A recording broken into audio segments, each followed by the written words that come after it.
Hello, hello, hello, everyone. It's Brenda Douglas. I'm a real estate agent here in Prince George's County, Maryland.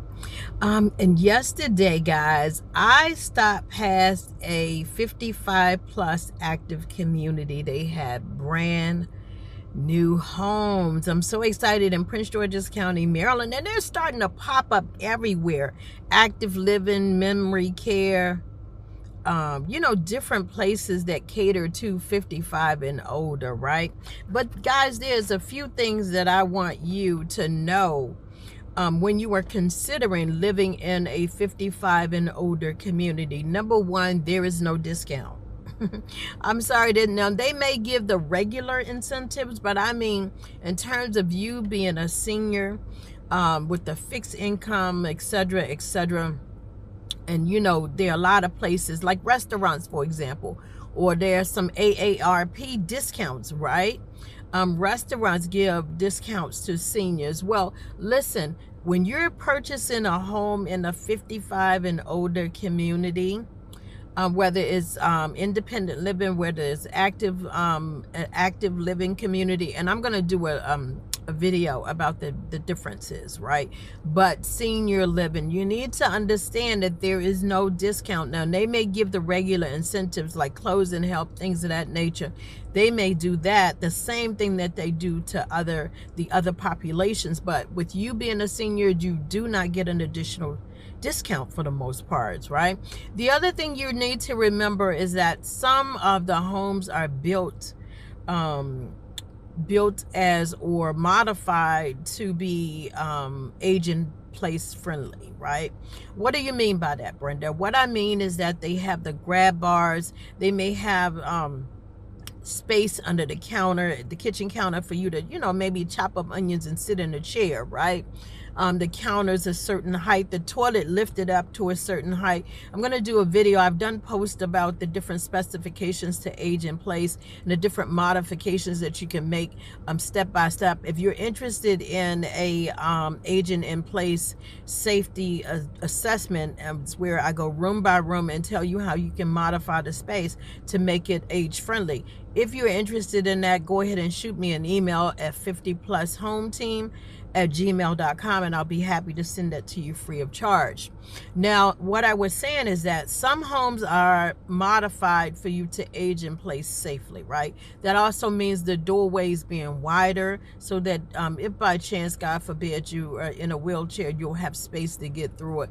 Things like that, those type of modifications. Some of the homes are built with aging in place in mind, and yet there's some that are built to specification when they did the floor plans or what have you and got the permits.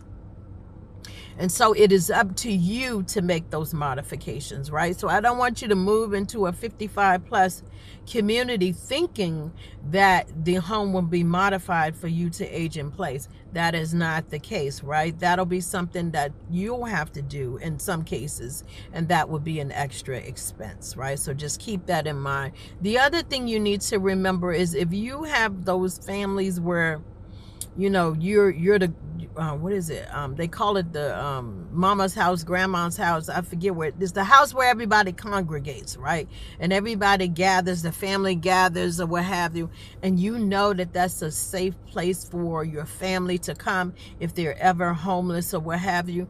You take pride in helping them to get back on their feet. If you are that type of grandmother, if you are that type of mother, if you are that type of spirit, understand that when you move into a 55 and older community, some of them have strict guidelines in terms of how long people who are not age appropriate, like 55 and older, right?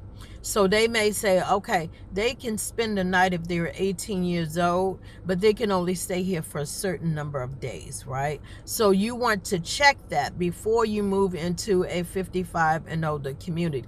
The other thing is that these 55 and older communities, they may have amenities, but guess what? They also still have HOA fees, right?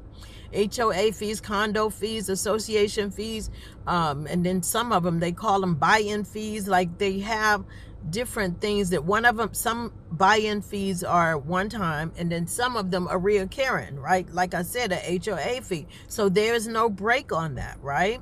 So but the thing is with the 55 and older community is that there are a lot of people in the community who are your age, right? They are your age. They're 55 and older, right? In some communities, both parties, like if it's a married couple, both parties have to be 55. And in other cases, one can be 55. The main thing is when you, let me back up, when you do the family thing, you have to see how long is my family able to stay here. For some of them it's 30 days, for some of them it's a few weeks, for some of them it's several months, right? You have to find that out before you buy that home and move in that community, right? The other thing is, like I said, you still pay the HO fees, you still have the amenities, right? Now they say, oh, we'll cut the grass for you, we'll do this, we'll do that, but there's some regular, quote unquote, regular HOA fees that do that for you, right? They do that as well, right? The difference is your community is saturated with older people, right? Now, don't get me wrong, there are some 55 and older communities where they do things as a community, right? They do things, they take trips as a community. They may have events as a community in their community center. So you need to find out what the 55 and older community offers. Let me see if I can think of anything else. So there are other things, I'm sure, but I'm here at Walmart, get ready to go inside.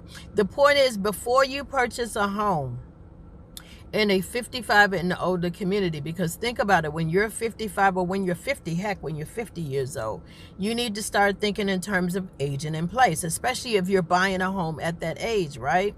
You need to focus on aging in place. The other thing is that some homes, when you buy them, in some 55 and older communities still have steps, right?